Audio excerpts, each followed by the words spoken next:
meeting to order. It's a Board of Supervisors Planning Commission combined meeting for October 21st, 2020. And we will start with a little bit of reading on my part, I guess. Sutter County Board of Supervisors meetings will be open to the public with limited seating available. The state of California has issued a public health order mandating that face coverings be worn statewide in public gatherings as a result of the continued threat of coronavirus.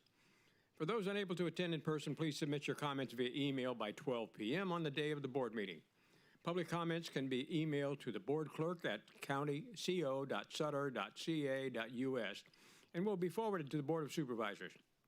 Please identify the agenda item you wish to address in your comments. Procedure for public comment. Members of the public will be allowed to address the board with respect to the items on the agenda only. The law requires that business not appearing on the agenda may not be discussed at a special meeting. If you wish to speak on any item appearing on the agenda, please fill out a speaker card, noting the number of the agenda item about which you wish to speak and present it to the board clerk. If you wish to speak about more than one agenda item, please fill out a separate card for each item. If you wish to speak under public comment, please note that on the speaker card. When the matter is announced, please approach the speaker's rostrum and wait to be recognized by the chairman. Testimony should always begin with the speaker giving his or her name. Okay, we'll begin with a roll call, please. Supervisor Solinger? Here. Supervisor Flores? Here. Supervisor Ziegemeyer? Here. Supervisor Whitaker? Here. Supervisor Conant? Commissioner Davi?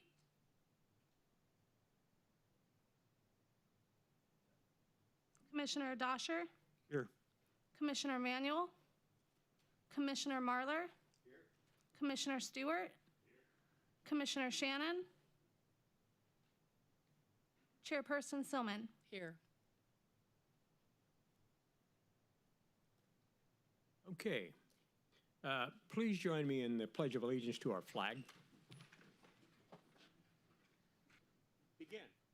I pledge allegiance to the flag of the United States of America and to the republic for which it stands, one nation, under God, indivisible, with liberty and justice for all.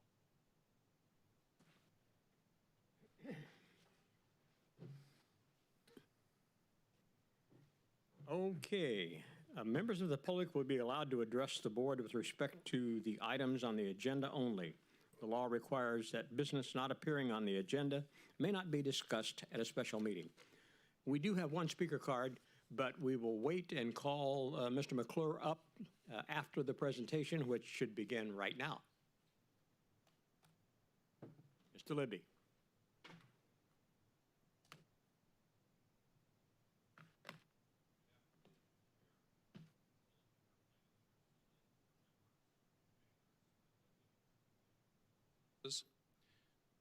Thank you. You know, Sutter Point has been talked about for a long time, and development in South Sutter County has been contemplated for a long time. The genesis of Sutter Point really began in 2004 in November when an advisory ballot measure called Measure M was approved by voters by a 59% margin.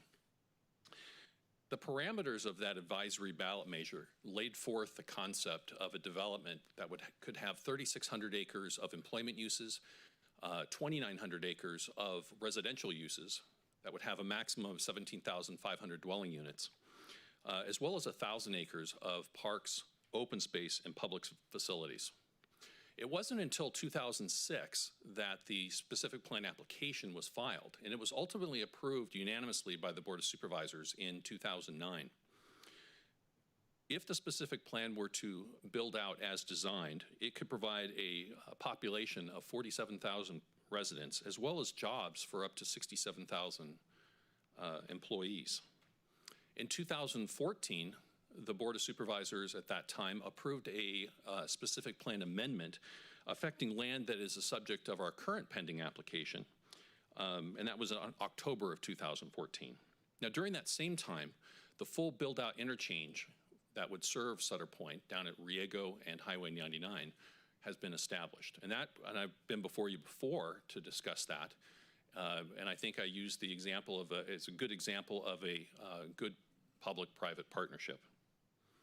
In 2017, an environmental impact report for the wastewater system was unanimously approved by the Board of Supervisors. Together with an agreement with the Sacramento Regional Sanitation District, called Regional San, and the Sacramento Area Sewer District that would serve wastewater to the project. And that was an important feat to see that come to fruition. So it was very exciting to have that happen.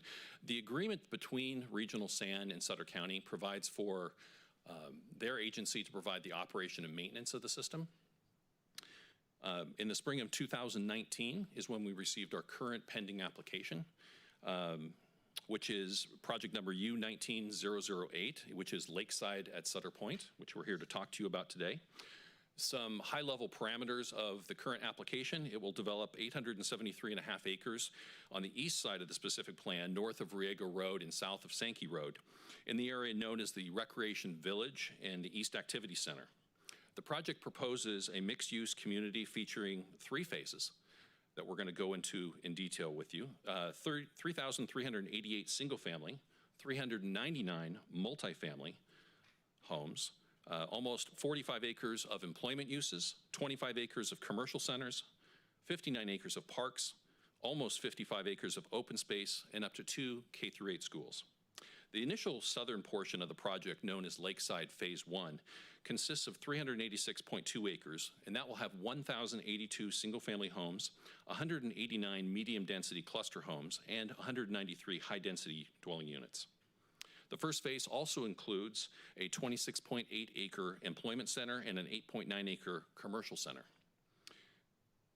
A lakeside neighborhood is proposed with Phase 1, and that will have 2 lakes, including a clubhouse parcel, 5.3 acres of mini park, 7.9 acres of linear park that will surround the lake, including a paved pedestrian trail.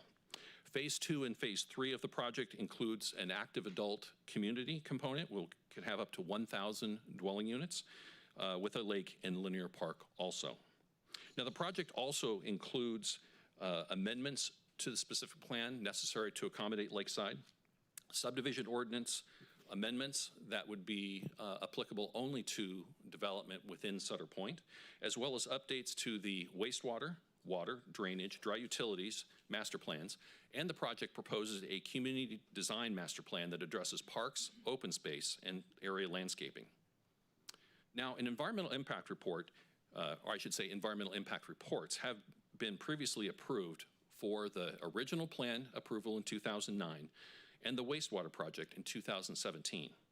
An EIR addendum was approved as part of the 2014 plan amendment, and one is proposed for Lakeside, because although the Lakeside project does propose minor plan amendments, the plan densities and the types of residential product area within what was contemplated in the original 2009 EIR and the 2014 addendum. Now, I should mention to you that this Saturday, the public hearing notice for Lakeside will publish in the newspaper to hold a Planning Commission public hearing on November 4th. Mailed notice is going to be going out to the residents within 400 feet of the project tomorrow. And so, as you can imagine, there's a lot of material that gets generated and must be reviewed in order to bring a project of this significance forward. And we understand that that can be a little overwhelming for decision makers as we approach hearing dates. So as a result, staff has put on the Planning Commission agenda website already a number of the attachments to the Planning Commission staff report that can already be accessed, downloaded, and reviewed by you and the public. A link was provided to the Planning Commission early this afternoon, and also a link was forwarded to our County Administrator's Office, and I'm assuming will be distributed shortly to board members. As more attachments come online, we'll be adding to them. We anticipate the staff report being released Thursday of next week, or the 29th of October, and that would be the Planning Commission staff report. So if there aren't any initial questions, what I would like to do is invite the applicants up to go over the project with you. George Carpenter, Vice President with Wind Communities, would like to review their PowerPoint presentation with you. That will be followed by a presentation by the county's finance consultant, Economic and Planning Systems, Jamie Gomes. So George?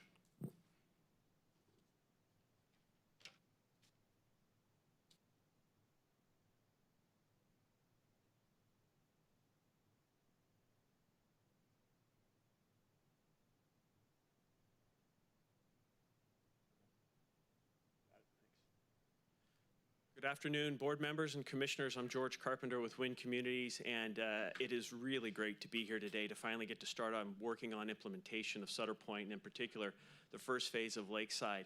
I'm here on behalf of the Lennar Wind Partnership, and there's a number of people that are here with me today that I just want to point out to you in the audience. Tom Wynn, the president of Wind Communities, David Wynn, the project manager in our office, Bob Shattuck, who is the overall project manager for the Lakeside effort right now, Jeff Carpenter, our civil engineer from Wood Rogers, and Nick Avdis, who is our CEQA and land use attorney. I also want to say due to the restrictions, we couldn't have everybody on our team here today. There are other people who are outside the chambers who, in the event we need additional information, we could call upon them. I also want to acknowledge the county team that has worked on this. The County Development Services Group has an internal team. They also have a group of outside consultants who have just done a really good job moving this project through. There's a lot of complicated details to this. Some of those folks are online today listening through Teams and participating, and some are here today. I just want to say thank you to everybody for the effort, and in particular to Doug Libby for helping us get to this point. Doug's been with this project the entire time since 2004 and has really done a great job on it. I want to start by going over a few of the details about the project, and I'm going to highlight on some of just very briefly on the background. Doug went over it, but there's some more important items that I think help guide the development of our land plan and our approvals and helping us come up with a project that's before you. It helped guide the public facilities that we're going to propose construction of and the infrastructure and the investment that we're going to make Lakeside happen. I know most people know where Sutter Point is because there's a giant interchange there and you can't miss it. But it's basically 23 miles south on Highway 99 south of Bogue Road. And so Highway 99 is in great shape and it's easy to get down and back there from the Yuba City area. I do want to point out though that when you see it, it's near the airport. On this exhibit here where you can see the land plan, you can see the purple color, and that's one of the big employment centers right there that is really literally just miles from the airport. It's miles from I-5 and I-80, which makes it an ideal location to attract employers. The problem is there's no infrastructure there. We'll get back to that in a minute. I also wanted to give you a little bit of context because when you drive down Highway 99 right now at the Riego Road interchange, you don't see much. But there's a lot that's planned and a lot that's happening. And so I thought this exhibit was pretty interesting. The Sutter Point project is on the left side, the west side of this exhibit. Right below it is a proposal, it's called the Great Park, I think, in Sacramento County, and I think it's proposing like 15,000 new homes, and it's in the entitlement phase. If you look to the east in Sacramento County, there's the Alberta Specific Plan. That's approved for over 5,000 homes, and it's got tentative maps already approved for it. Just north of that in Placer County is Placer Vineyards, another 14,000 homes, and that's started construction. Roseville has grown all the way out past Swat Avenue. And then there's the Regional University and Amaruso Ranch that propose thousands of additional units. And so those units are going to try to get to Sacramento running through Sutter County and running along that red line there, which is Baseline Road into Riego Road. And so I wanted you to know that Sutter Point is not isolated out there. There's a lot happening, and you don't see it yet, but it's coming. This is our land plan, and this is the land plan that was approved by the Board of Supervisors, and I've shown this before, and there's a couple just highlights I want to go over with you. Number one, the yellow and green basically represent the housing and the parks and open space. The purple are the employment opportunities. There's one along Pacific Avenue, kind of in the center, and that's where Holt and Cisco currently are located. But west of Highway 99, there's a large employment village with lots of opportunities for additional, to bring in new users. What I wanted to point out on this exhibit, the area in red is the area that we're talking about. That's Lakeside. That represents the 873 acres. When this land plan was approved, about 6,000 of the total 7,500 was under either option or owned by development interests. The only developers left today are us with this smaller 873 acres. So things have changed quite a bit since 2009. This is the actual Lakeside land plan, and Doug went over the details of the various land uses on it. There's a couple of components, though, I do want to hit that I think are important. One is that the yellow here represents the range of housing that we're going to have, the different housing types. You see a lake in the lower left-hand corner. I'm going to talk about that being our feature amenity here in just a minute. We are planning to have an elementary school here, and that's shown by the half blue circle that you see on the right side of the picture. And then the green represents the parks and open space.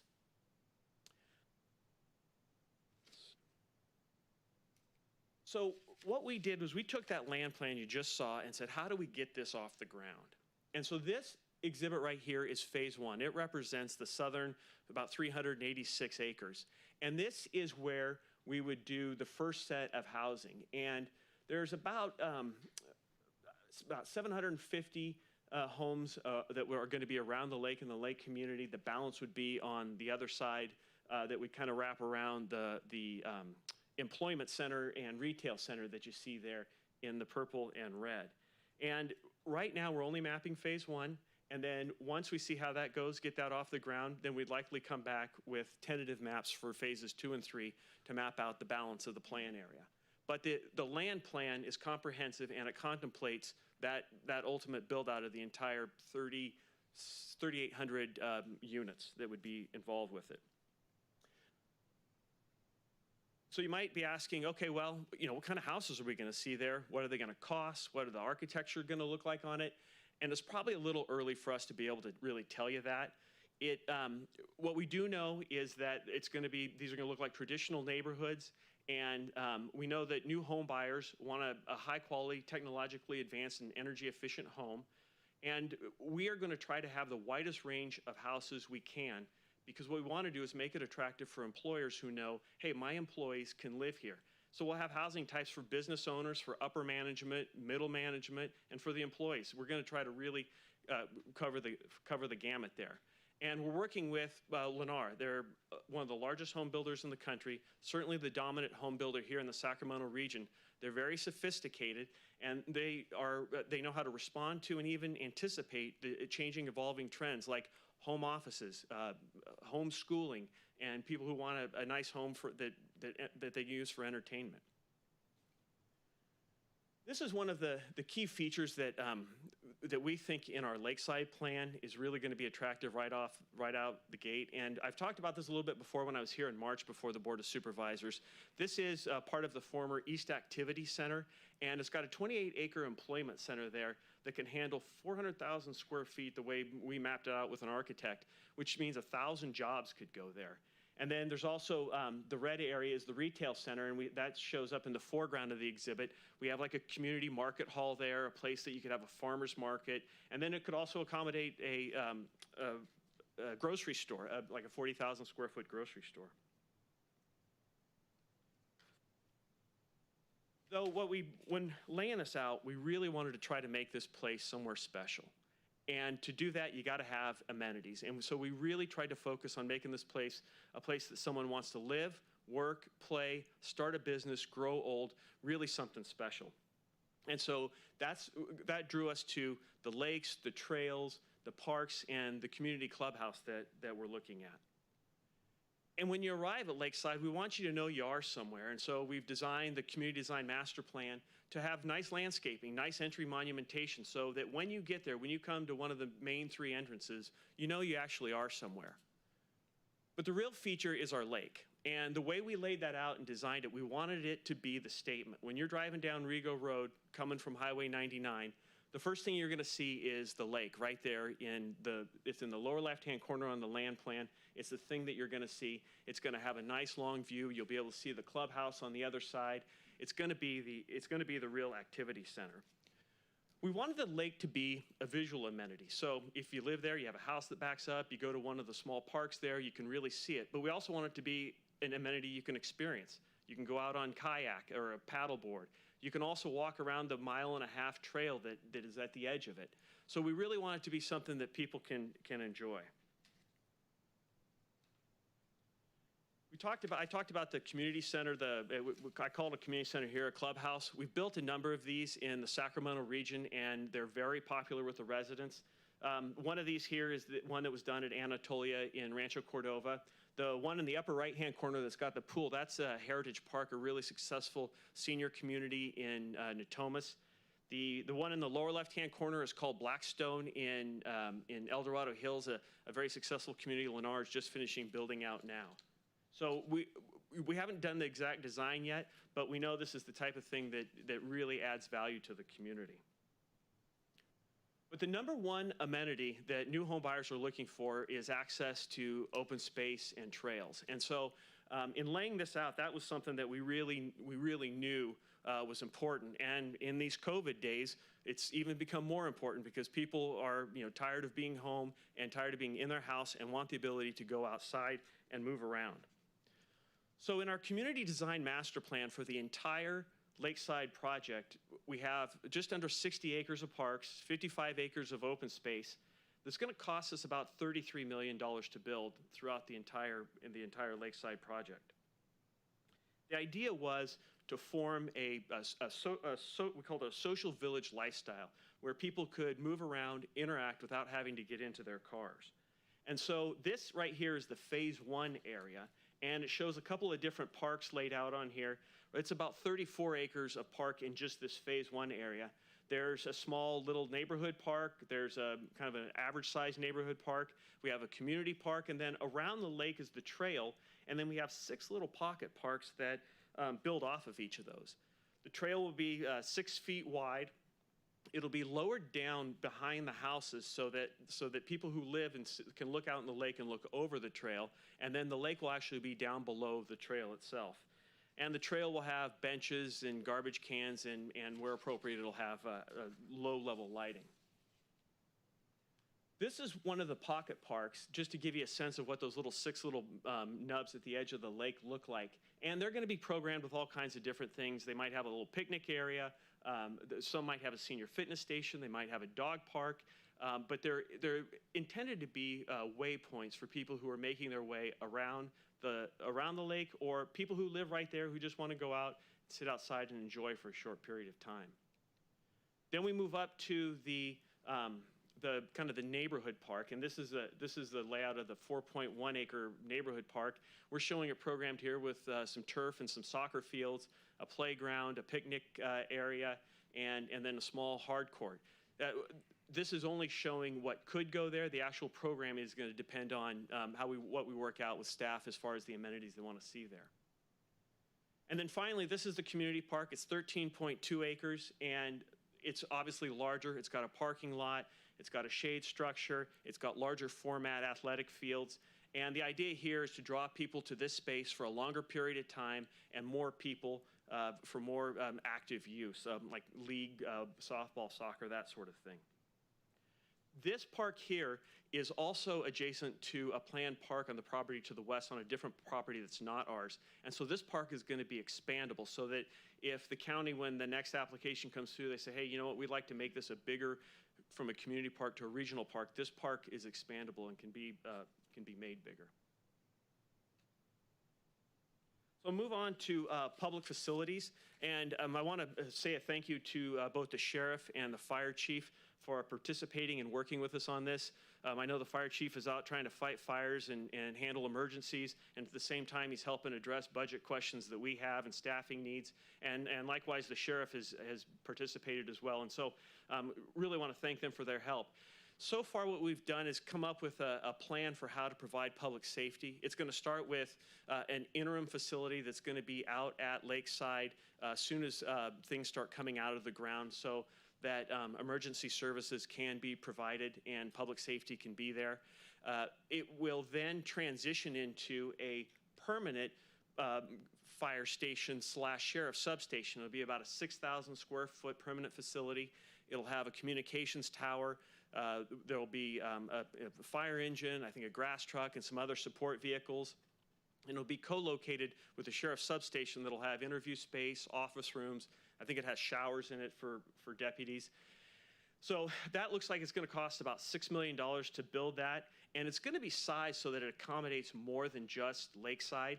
You can't really build those things in increments. And so it's going to be large enough to handle additional development in the Lakeside and Sutter Point area.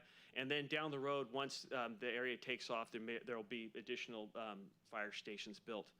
Additionally, right now we're working on with the sheriff and the fire chief on getting advanced funding so that they can get staff trained and up and ready, and get the equipment ordered that their staff are going to need, and get the vehicles. We understand there's some lengthy lead times to get things, particularly like a fire truck, equipped and built to your specifications. So we're working through those final details with staff now. We're also working with the school districts on bringing an elementary school site to the property, working with Pleasant Grove School District on that, and then also working with the East Nicholas High School on upgrades at their existing campus. We estimate our cost is going to be about $40 million, and I put that number in here. I don't know if that's what it is for sure. I used a round number. There's all kinds of things that go into that as far as what the amenities are, what the school districts decide that they need for facilities, and then state funding. And so, but we're working through those details now and feel like we have a really positive effort going with the school districts. There are other public facilities that we're not building: library, transit, government center, a corp yard, and it's because Lakeside doesn't create the demand for those. And so you're going to hear a little bit more about the plan area fee program when Jamie Gomes gets up. But through that plan area fee program, we'll be contributing about $8.2 million to those facilities, so that when there is enough demand, the county will have our fair share of those dollars in hand, so that they can then build the facilities that they need. Additionally, there are going to be some county-wide facilities that we are not taking care of through our plan area fee, and so we're going to be contributing to the county-wide fee program for about $7 million for criminal justice, health, human services, and animal control. So now I want to get to the public infrastructure, and this is where this is really the important part, and where we've spent a great deal of time trying to bring Lakeside and Sutter Point to life. And we'll talk about the roads, sewer, water, the drainage, and dry utilities. Doug mentioned that the interchange is built, it's operational, and it's got a lot of capacity. So there's a long way to build out using this interchange. It was expensive at the time because it was 2012 to put the money up for it, but it was, looking back at it now, it was a very good value for what we got. And now we're looking forward to get reimbursed once the plan area builds out. There's a couple of key pieces to the road infrastructure. I want to show this exhibit here. This is a trigger exhibit, and we are going to have to build certain road improvements as we build out in Lakeside. And this is a tool that we've developed with staff that tells staff when a certain number of units threshold is hit, then we have to build certain improvements. For example, right out of the gate, we have to build a signalized intersection on Riego Road. But once we get to 100 units, we have to build, put a signal at Pleasant Grove and Pleasant Grove North and Riego Road. And then 1,500 units, we have to do another signal. And so we've developed this tool to work with staff to be able to keep track of when those improvements get done. This is the other thing I wanted to show you. This is our road frontage here, and we had this design done so that we could get a sense of what it's going to look like as you drive down Riego Road in front of Lakeside. And this is about a mile of frontage, and it shows the cross-section shows how there's going to be 4 lanes, 2 in each direction, with a landscape median. And then north of that is going to be this really wide band, which is going to have a multi-use trail and a lot of landscaping. And the reason is there's a 50-foot PG&E easement that runs through there, where PG&E put a natural gas line in about probably 3 years ago. And so that's something that we can't build on. And so that's just going to stay a nice big open path. So as you drive down that boulevard, you're going to have a really wide open field to it. So this is the real engineering gem right here, the wastewater disposal. And what that red line represents is a 7-mile pressure force main sewer line that runs from a pump at Lakeside 7 miles way down into Sacramento County. Then in Sacramento County, it goes into an interceptor that pumps into Natomas, that then pumps it under the Sacramento River, through West Sacramento, back under the Sacramento River, and into Elk Grove. And that's how the wastewater gets treated here, and that's how we solve the riddle that has plagued South Sutter County and development there since early 2000s. As we designed this, we designed a 14-inch sewer line, and that was going to accommodate Lakeside. And in discussions with county staff and board members, there was an expression of interest in the ability to oversize this line to accommodate employers. And so what we've done is we've worked with staff and made a proposal to staff where we would oversize the line. We would build an 18-inch line that would almost double the capacity of the line. And that would allow the county to use that line for literally millions of square feet of industrial space and bring tens of thousands of jobs. And so we really think it's a great opportunity for the county.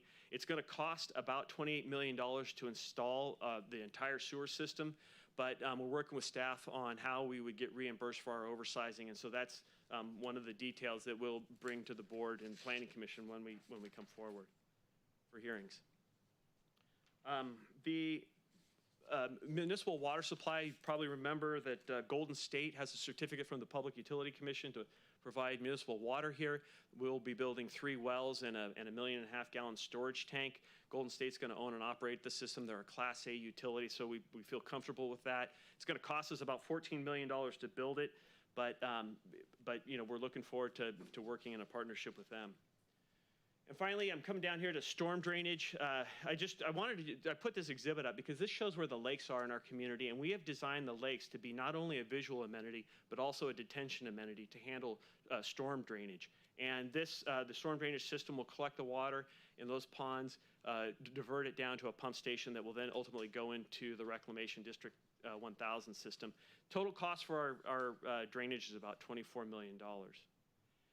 We're going to have to build dry utilities. Looks like we'll have to build a PG&E substation that'll benefit the entire plan area, and we'll be bringing other utilities like cable, natural gas, and phone to the area. So of all the slides I had, this one's the most important.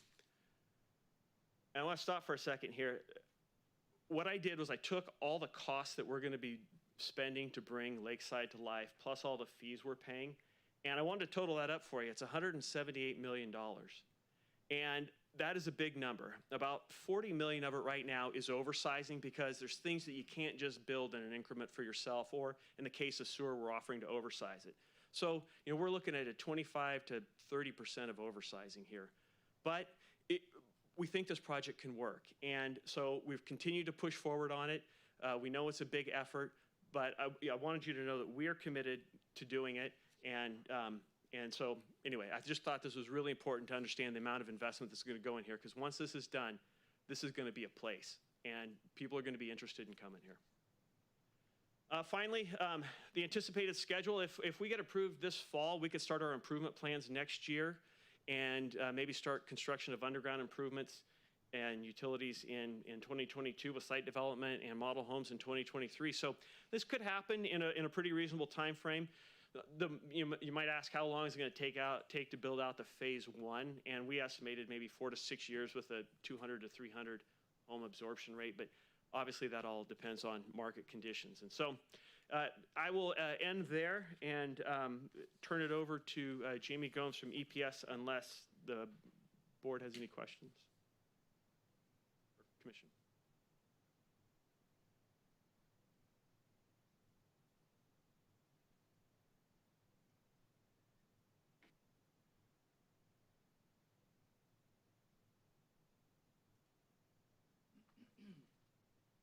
Thanks, George. Good afternoon, commissioners, supervisors. Jamie Gomes with Economic and Planning Systems. As George and Doug alluded to, you know, our role in this really is to look at the financial side of it and the financial aspects of the planning and the entitlement. And like George, I do want to begin with a thank you to county staff, the administration, to the county's consultant team, to the applicant and their team, you know, their engineers, their attorneys, their planners, everybody. It's been a very collaborative effort, and the work product, I think, reflects the amount of thought and analysis that's gone into this. So what I would like to cover today then is really to review the financial related aspects and analyses that were prepared to accompany the entitlement application. This is forward.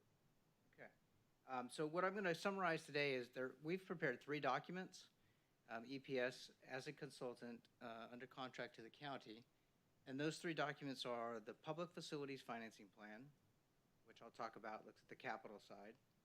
We have a fiscal impact analysis that looks at the operating side with a focus on county services. And then the 3rd document is an urban services plan. And that's really looking at new municipal services and the costs and revenues associated with providing municipal services within the Lakeside and Sutter Point project.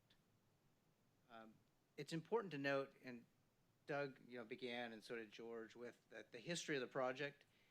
The point for my presentation is that there's a lot of pre-existing information that's informed our analysis. Measure M, of course, the prior specific plan and this current specific plan amendment, the infrastructure master plans that have been updated for the Lakeside project. We have an addendum to the EIR that we're reflecting and the mitigation measures associated with that. And then, of course, in progress is discussions regarding a development agreement.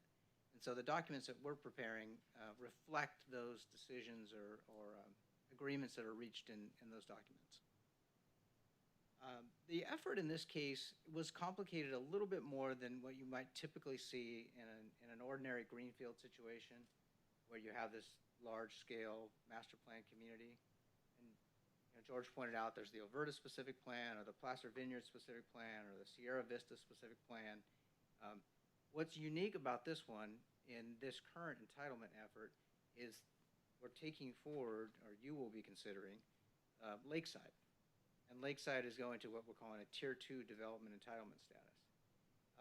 So the majority of the effort in our analyses is looking at Lakeside, as if it may be the only thing that ever occurs, because we don't know for certain what may happen beyond Lakeside. That said, the specific plan that the board approved previously entitled the entire, Tier 1 entitlements for the entire specific plan. So our analysis has to account for both of those circumstances. So that was a little bit unique and added a layer of complication that I think we've addressed, and you'll see that in the documents we've prepared. So here's a really So here's a really high-level overview of what the contents are of each of the documents. On the left-hand side, we have the public facility financing plan. And as I mentioned, that's really capital-focused. And we organize things from a nomenclature standpoint into what we call backbone infrastructure and public facilities. So backbone infrastructure is the hard roads, sewer, water, storm drain infrastructure. And then by public facilities, what we typically include are what's listed here: the parks, the trails, open space, the landscaping. And then we have general government facilities, so the fire stations, a sheriff's substation, a general government or municipal services center, the library facilities, and a courtyard. So I will use that term, or those terms, backbone infrastructure and public facilities, while I walk through the presentation. But I might also just say improvements to kind of catch all under that umbrella. On the right-hand side, there's two documents that really focus on the services side. And again, that's the fiscal analysis and the urban services plan. The key distinction between the two is that the fiscal analysis is really focused on county-provided services, similar to what the county provides currently. So that's general government services, planning, public protection, health and human services.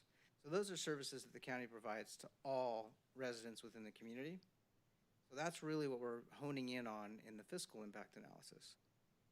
But the new community out there is going to have expectations about municipal service levels. So our urban services plan is where we're rolling up all of those other municipal services. For example, the administration of a county services area that would oversee the operations of those municipal services. But from a organizational standpoint, it made more sense to organize them and categorize them over in the urban services plan. I'll talk a little bit more about that. But in addition, it's the library facilities and operations of the library, the general government center. And in addition, the urban services plan looks at costs to maintain all of the infrastructure and facilities that are built. So we're talking about landscape maintenance, drainage maintenance, potentially some of the maintenance of the lakes, depending upon if they're publicly or privately maintained, parks and open space. So as we approach the work effort, we organize the work effort for these three documents around a set of guiding principles, and they're articulated here on this slide. But primarily, it's anchored in Measure M, which is that new development within the Sutter Point specific plan, and of of course, Lakeside, shouldn't have an impact on existing county residents. It shouldn't have an impact on the county's general fund, or at least not a negative impact on the county's general fund. Service levels that are provided to new residents in the south portion of the county should meet or exceed existing service levels. And that from a development feasibility perspective, which of course is of utmost importance to the applicants, that the cost burdens for the infrastructure and then the ongoing maintenance costs that the new residents will bear are within feasible ranges. So those are really kind of the organizing principles around which our analyses were prepared. Let me first turn to the capital facility side of the equation, and that's the financing plan. Again, public facilities financing plan. So we're looking at backbone infrastructure and public facilities. And really it compiles a lot of work that's done by the applicants and the applicant's engineering group. So Wood Rogers has provided a lot of the input associated with what are the costs of roads and the sewer and the water and the storm drain. And so our document reflects all of those costs. It also identifies construction timing. So George mentioned the sewer outfall, that 7-mile stretch. Of course, you need that to be in place before the first homeowners can move in. So the financing plan doesn't dictate timing, but it actually reflects the timing that may come from EIR mitigation measures or county conditions of approval. The document really is the place where the policy framework is articulated. So county preferences regarding how things should be funded and financed, applicant preferences about how they may wish to finance and pay for infrastructure. We take the costs that are compiled. We have the land uses from both Lakeside and the remainder of the specific plan, and we allocate those costs to come up with proportionate obligations of costs towards each facility. And so that'll be important as we get to the implementation stage, where we will implement new fees to help fund some of the improvements. And then lastly, the two last items here, as I mentioned, an important aspect of the financing plan is looking at the financial feasibility. So one of the main purposes of doing this is to make sure that the cost burdens that are identified can be borne by new development, so that you don't get partially through and then things don't transpire. And then we identify several implementation actions, which are next steps following the entitlement process, as kind of relating to the timeline that George put up there. They will begin backbone infrastructure construction, and then as they do that, there are also a number of implementation actions. So this is a summary of the sources of funding, and we have a number of tables in the financing plan. It's great late night reading for anybody who can't fall asleep. But this is a good summary of how they're categorized. So there's already a number of existing fee programs that are either county fees or other agency fees. So the new development within Lakeside will be subject to those. Examples include SAFEGA, Golden State Water will have its fee. George mentioned the school district, negotiations with the school district around cost. And then the county has an existing public facility fee and the regional sand fee, as George pointed out. In the middle are generally about here in this column, we have what's called Sutter Point Fee Program. So that will be a new plan area fee program. And I'll talk a little bit more in detail about how we'll break that out. But that's specific to Sutter Point. And that's, again, to ensure that new development pays its fair share and it's not a burden on existing residents. In addition, because of the advanced funding that George showed, the magnitude of that $180 million number, and he said about at least 40 million of that is beyond their fair share. So there will be developer funding that goes in, and then financing mechanisms will come around behind that. One of which is one or more community facilities districts. And those are land secured financing, where effectively you form a community facilities district which pledges annual special tax revenues, and you can use those special tax revenues to sell municipal bonds to help reimburse for infrastructure that's been completed. So that's a future implementation item. For the plan area fee, we have, again, as I mentioned, the unique nature of trying to make sure that Lakeside can be self-sufficient, but then with a mind toward the entire specific plan, we have a hybrid approach in the way in which costs were allocated.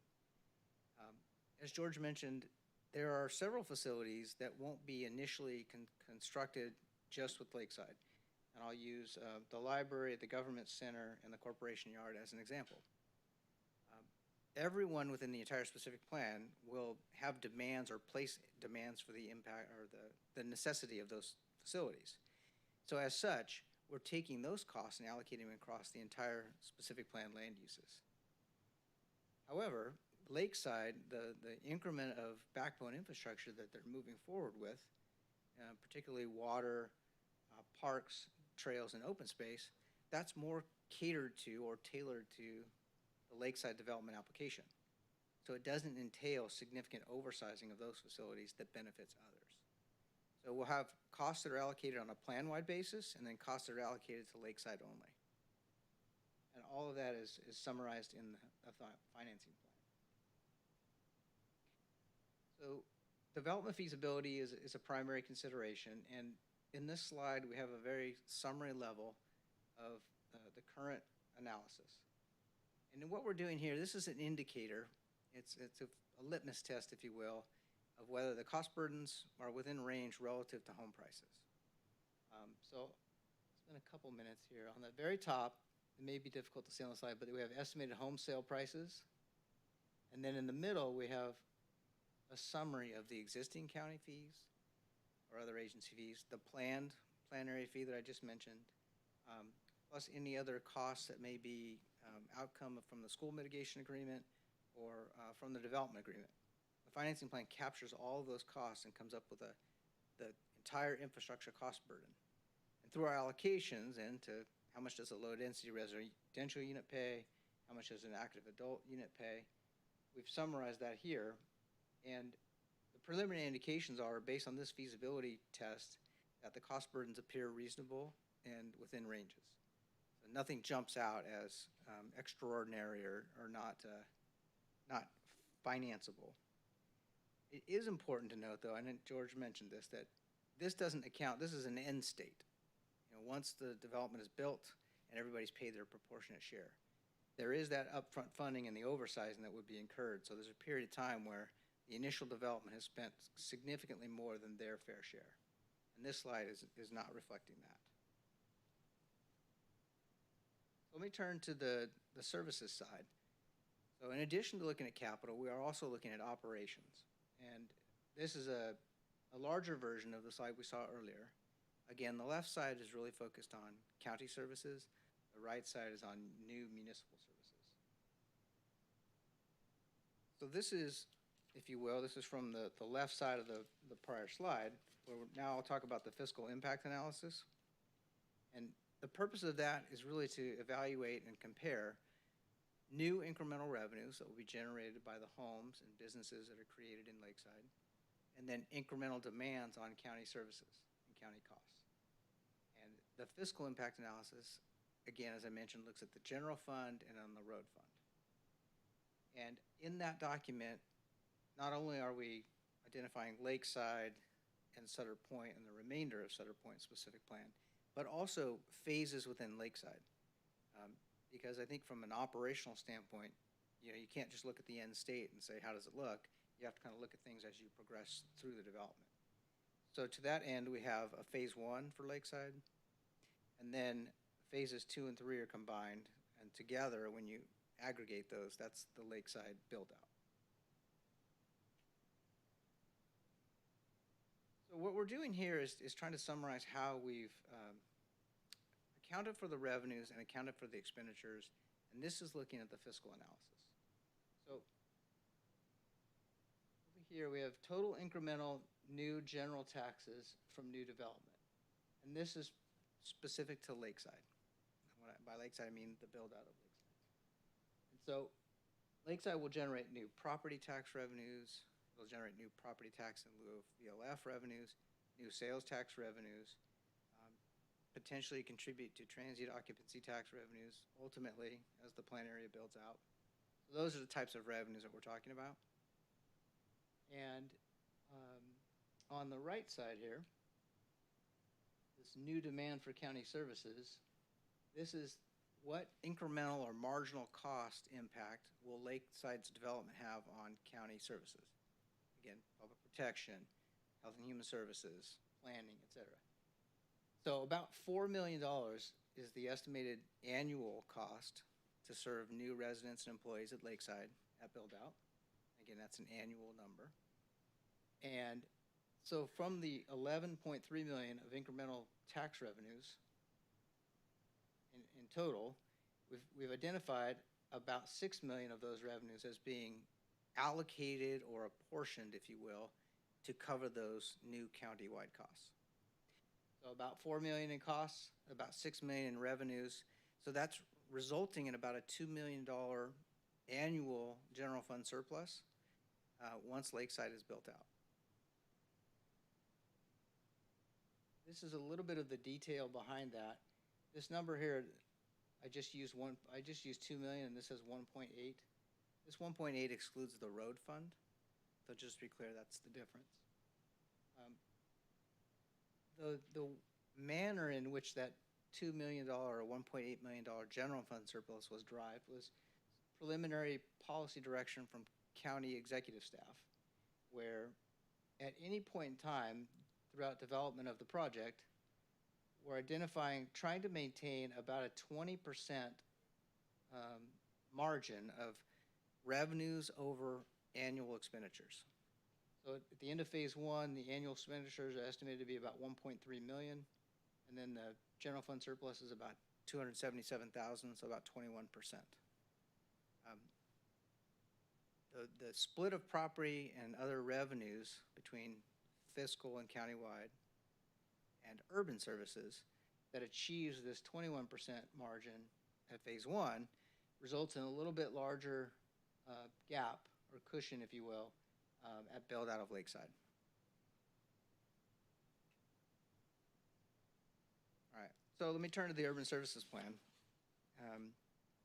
Again, the focus there is municipal services, and really what's informing this is we're looking at costs and revenues and comparing those two, and then figuring out, is there enough revenue to cover costs, and if not, how do we mitigate for that gap?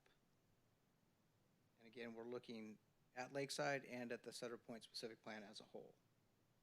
So here's the same graphic, but we've taken out the middle portion of it. So the middle portion would have represented the fiscal analysis. Now the right-hand side is really looking at urban services. So we have the same 11.3 million of new incremental tax revenues. We have the same allocation of about 6 million going to fund county services, which leaves about 5.3 million in the lower left-hand corner that can be used to cover those new municipal service costs: administration of the CSA, fire protection, law enforcement, operating the courtyard, and also maintaining the roadway landscaping, the medians, the lighting, the storm drainage maintenance, park maintenance, etc. So when we quantify all of those costs, and I'll get into a little more detail on that, we come up with a total at build out of Lakeside of about 7.7 million. So we have about 5.3 million of new incremental general tax revenues. We have 7.7 million of annual costs, which will be made up for by implementing a new special tax on homeowners within the plan area that will generate about $2.4 million. And rough order of magnitude, based on approximately 3,800 units, not every unit will pay exactly the same, but it's about $600 to $750 per year in annual taxes that those residents will pay to operate the facilities and then to maintain the parks and the open space and the trails. So in effect, by looking at the fiscal impact analysis and the urban services plan, we're making sure that we're accounting for all the services, both countywide and municipal, and then making sure that there are adequate revenues to cover those costs. So here's a little bit more detail on what I just talked about, and that the 7.7 million, which is in the first column on the left side, the vast majority of it is the operational side, and that's primarily fire protection, law enforcement, and the operating of the county services area, which will be responsible for managing all those municipal services. And then we have, again, the road fund services.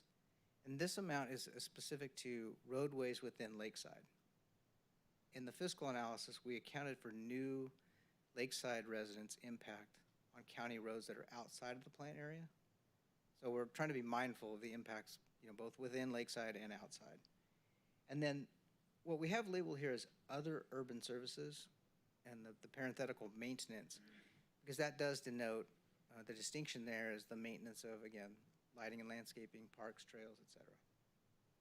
So we have the $7.7 million cost, $5.3 million of incremental new tax revenues, and then $2.4 million of annual special taxes, resulting in a balanced operation. So what we're doing with this is trying to bring it all together, in that on the left-hand side, we have our left-hand side. In the middle, we looked at the fiscal impacts and have about an estimated $2 million surplus to the general fund annually, build out of Lakeside.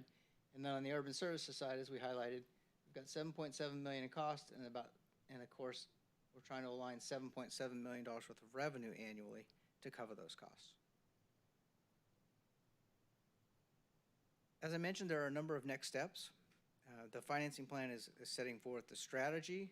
It's identifying the mechanisms that are likely to be used, but there are steps that need to be taken subsequent to entitlements to implement those mechanisms.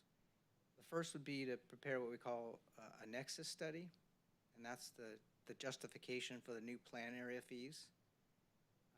The second would be one or more infrastructure CFDs that will help the applicants use land-based financing to reimburse for some of the facilities that they advance fund.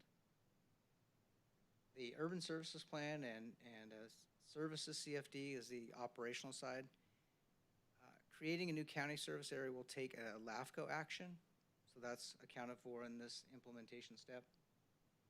The county has an existing development impact fee program for general county facilities, so that may be something the county desires to update in the future. And then subsequent development applications may come forward that are within the specific plan but not Lakeside, and so we'll have to evaluate those and integrate them into the overall financing strategy as those come forward.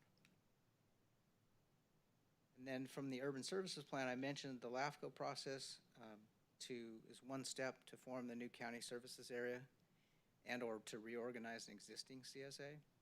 And that really is the centralized management function, if you will, of all that new municipal service provision. And then the $2.4 million annually of special taxes will require a new CFD to pay for those services. So in summary, I had a lot of slides and not as many pictures as George.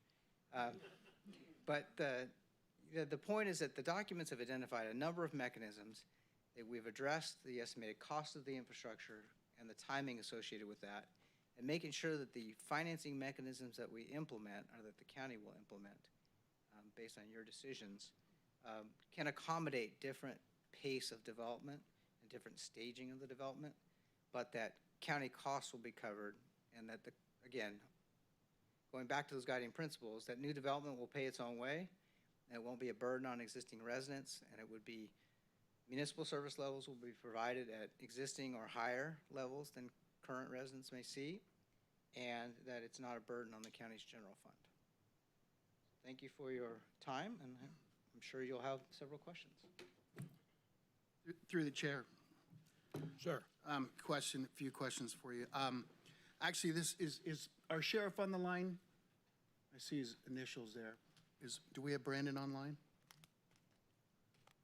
Yeah, I'm here, Supervisor. Hey, Sheriff, I got a question for you. How many beats is this going to add to Sutter County? We have 10 beats now, don't we? Yeah, this will be part of Beat 10, so it'll be an existing area within Beat 10. All right. My question, in your numbers, do you have it in there? Are we, right now, if someone gets pulled over off Riego, they have backup going over there, and which pulls most of the time we have, what do we have, about three beats at a time, 3 officers, up to 4 sometimes.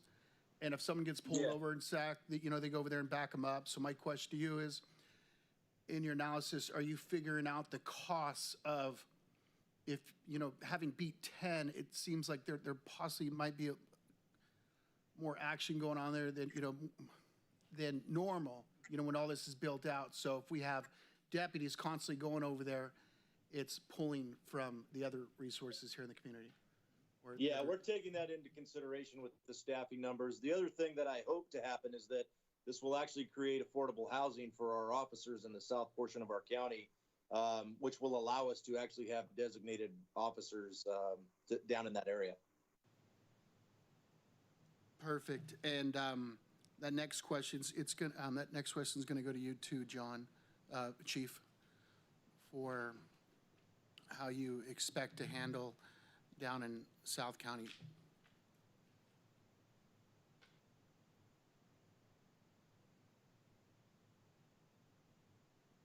Supervisor, if that was for me, I didn't hear. I thought you were directing that to Chief Shalowitz. No, thank you very much for your answers, Sheriff.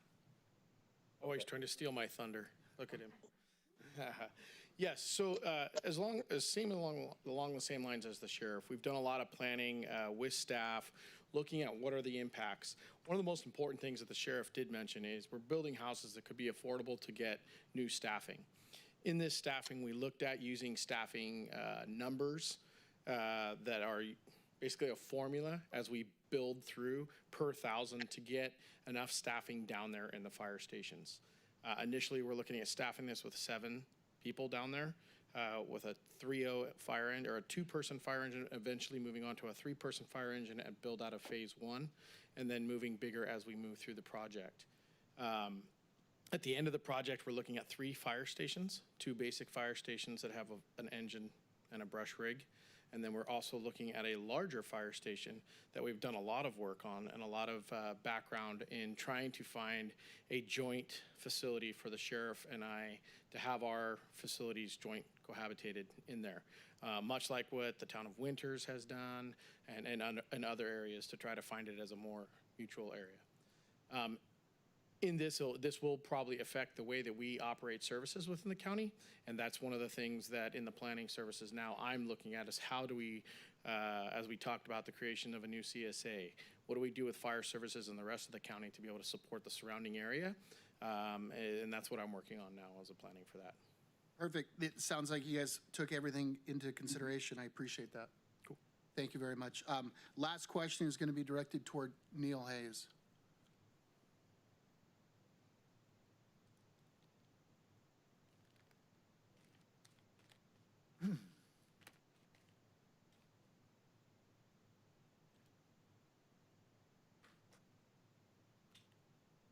Neil, this question is going to be on our, how we expect to handle our, you know, from our ditch crews and so forth. You know, now we're spreading it out a little more. We're going to have more ditches to take care of. And we get, especially in my district, I think in, I don't know about Matt's district, we got a lot of walnut trees, a lot of trees that dump a lot of leaves in the ditches. And we're constantly running from street to street, unplugging ditches.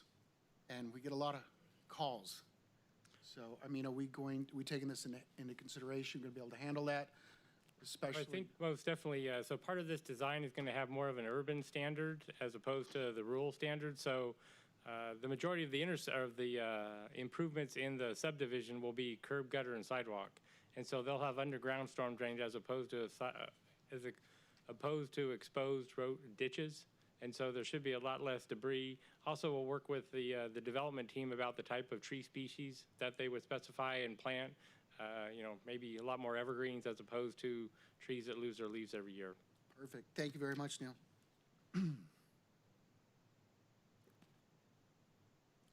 Okay, are there any other questions, or George, do you? Chair, through the chair, Yes, is there sir. any more, do we have any more speakers coming up or not? That's what I was just asking George. Okay. Is there anyone else that's making in behalf of the presentation? In that case, let's hear from Mr. McClure.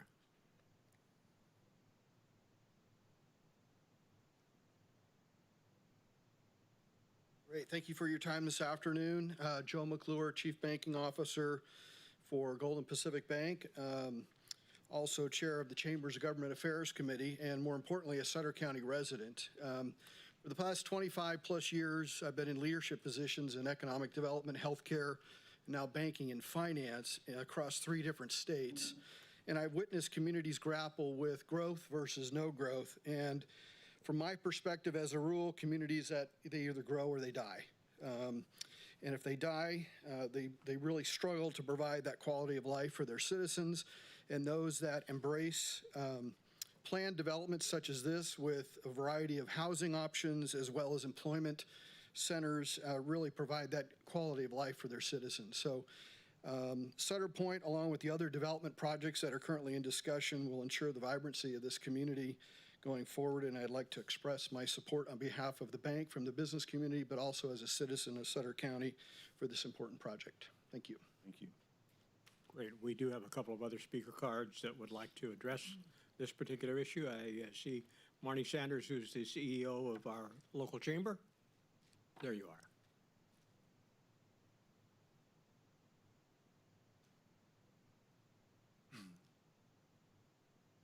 I did it just so I could take my mask off for a minute. Good afternoon, Commissioners and Board of Supervisors. It is certainly a pleasure to be here today on behalf of the Chamber to support this wonderful project of Lakeside Sutter Point.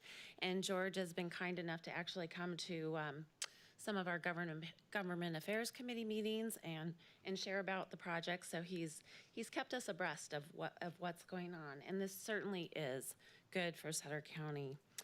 But I just wanted to, I have a statement that I'll share with you. So again, we're really excited about this project moving forward. And again, we strongly support the implementation of it.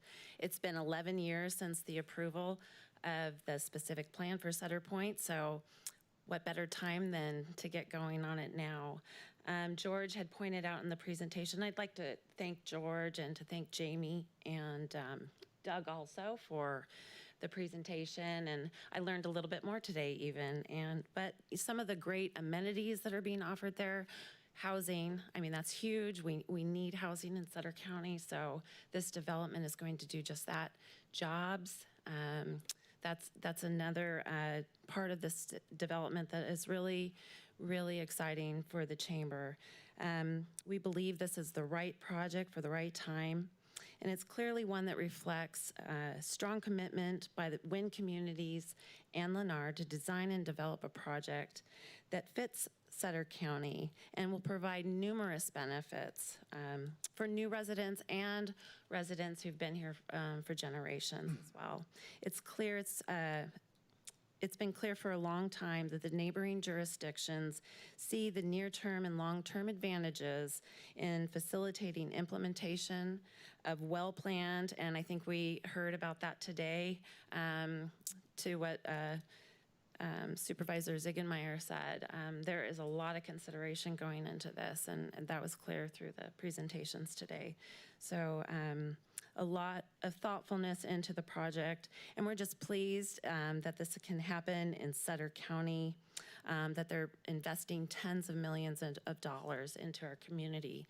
That is going to make our community much more vibrant and grow. And so we're really confident that this project will be a huge benefit to Sutter County, and we look forward to continuing to support its adoption in the upcoming hearings.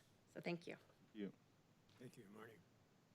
Our next card is Brenda Stranix from our Yuba Sutter Economic Development Corporation.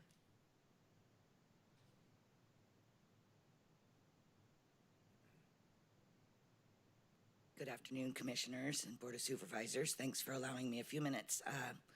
George and I have been at this for a long time. I think he got real tired of me asking him every time I saw him, have we turned dirt yet? Are we turning dirt? When are we turning dirt?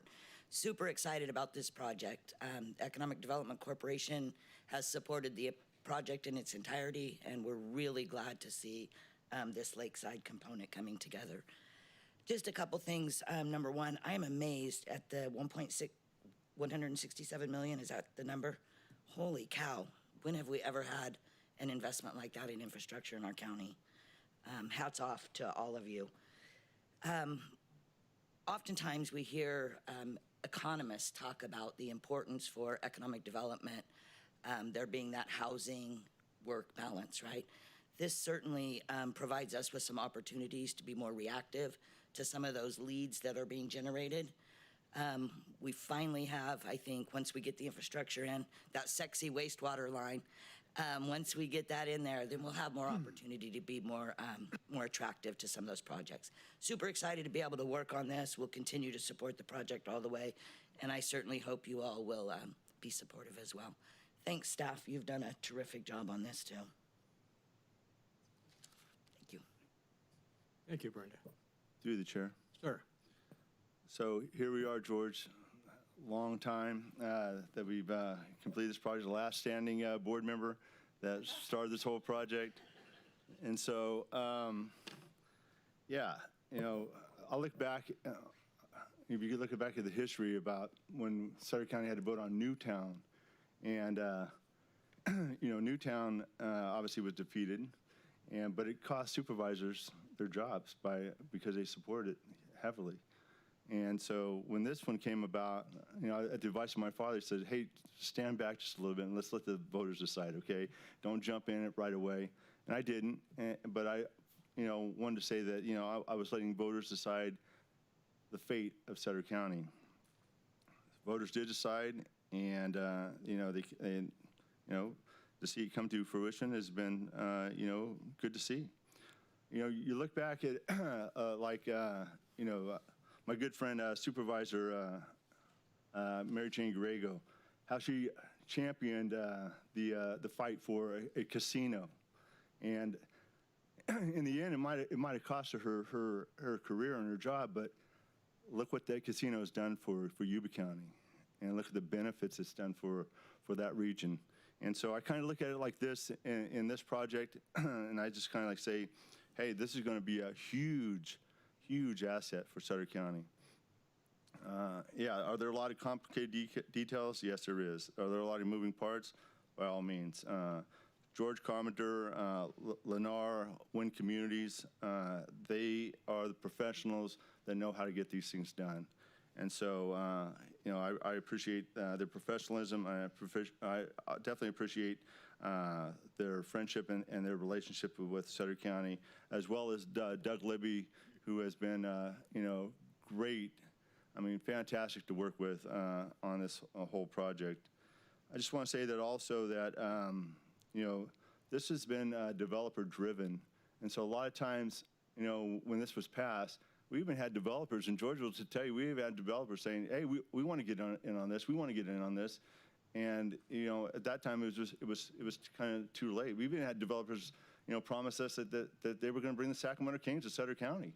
And it's just part of a marketing tool that they wanted to use, and it just never happened. It's like, no, the Kings are not coming to Sutter County. So, but, you know, you can't blame them for trying.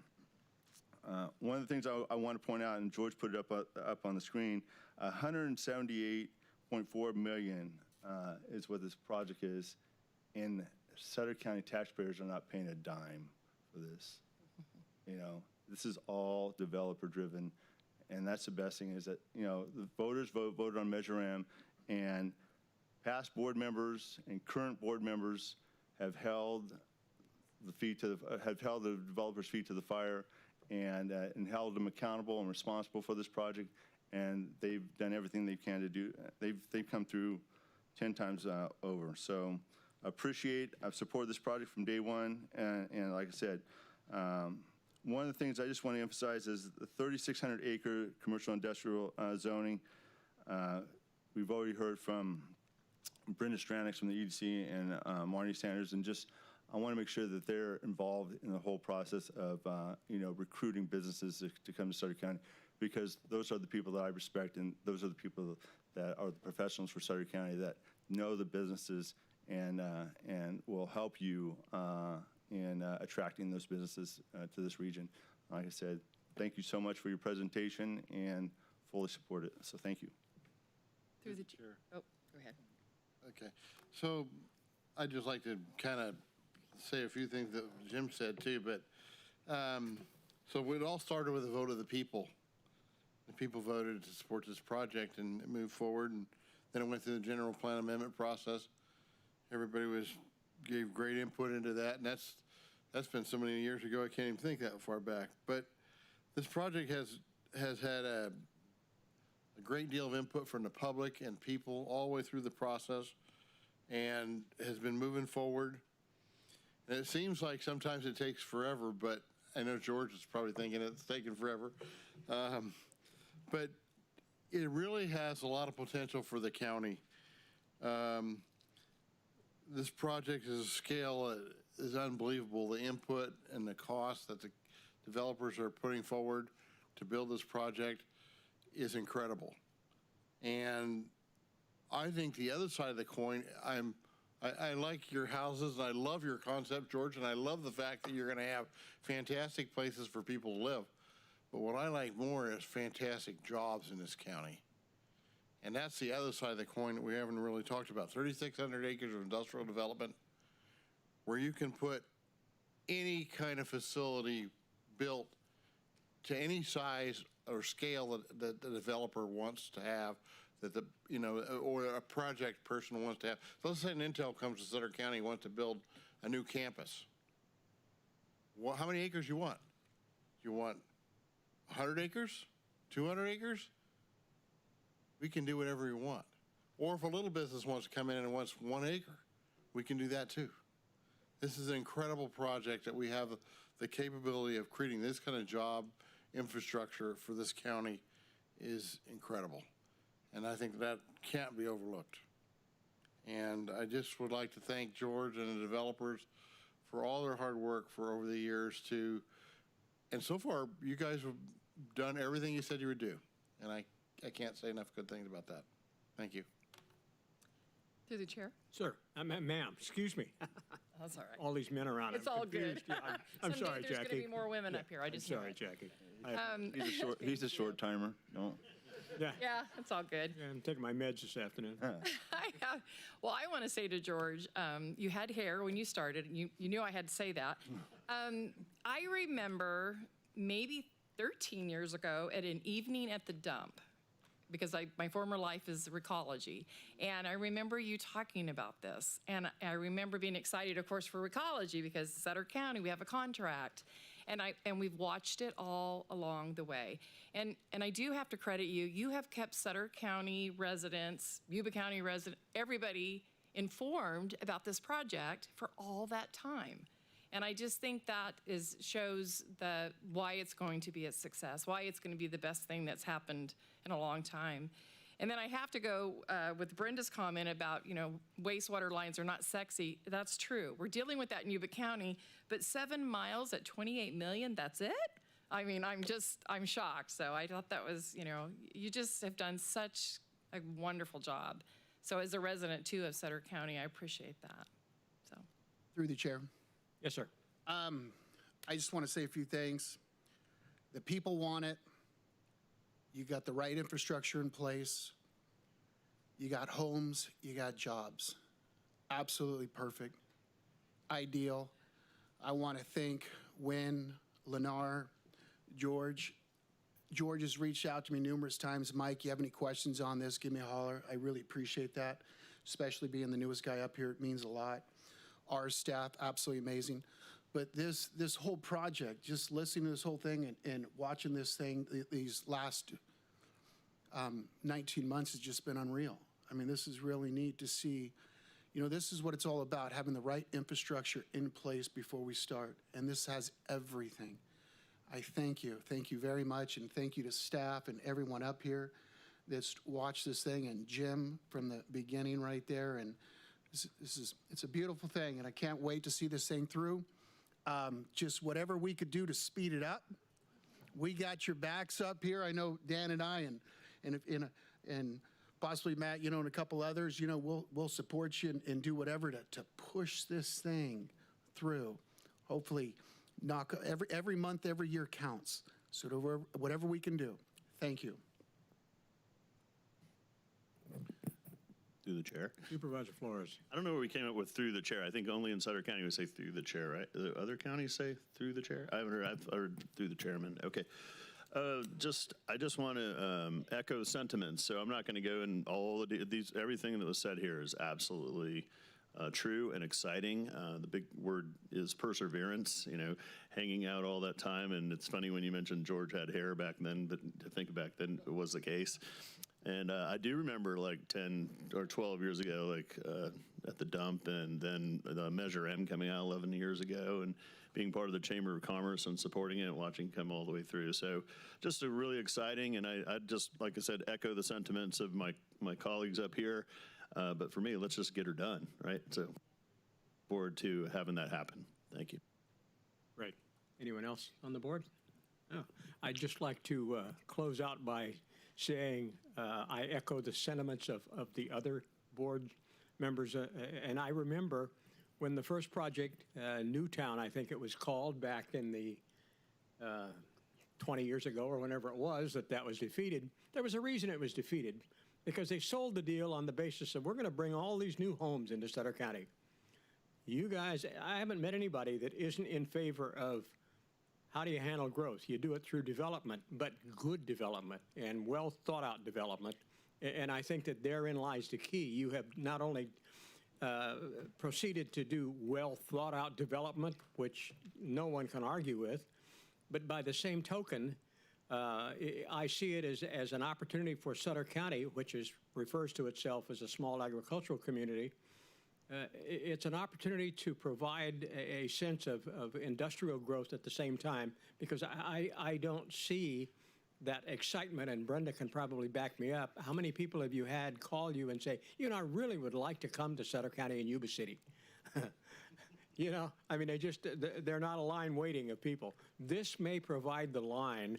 This may provide the economic opportunity for our kids to be able to have jobs here rather than have to leave town to go find work after you finish school. But I thought one of the most interesting things, we as supervisors, and I'll close with this, we as supervisors don't get an opportunity to say anything too funny lately. You know, 2020 has been a year to forget, obviously. This is one of the brighter days that I think I've seen as chairman of the board this year. But in telling this story, I can't help but wait to tell the people, well, how did it go and what did you learn? Well, what I learned was that the families can use the bathroom in Sutter County, and they're going to send it all the way to Elk Grove. You know, that's going to be a hard one to believe, but by golly, that's kind of a funny and exciting deal to be able to say, where's your sewage going? Elk Grove, you know.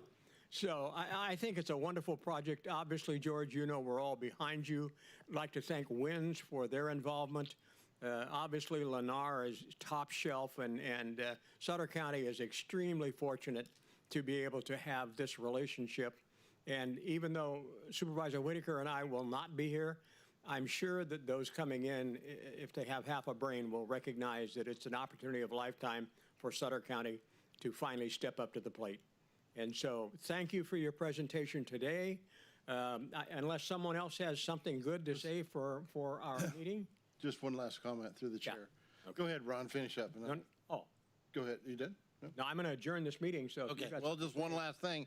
I'd just like to remind everybody, this is in the heart of District 5.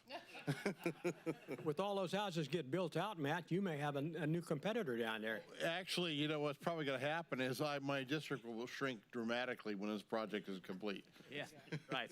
That's going to be good, because now District 5 and District 3 have good housing to build on, so that's good. Okay, is there anyone else with anything left to say? If not, meeting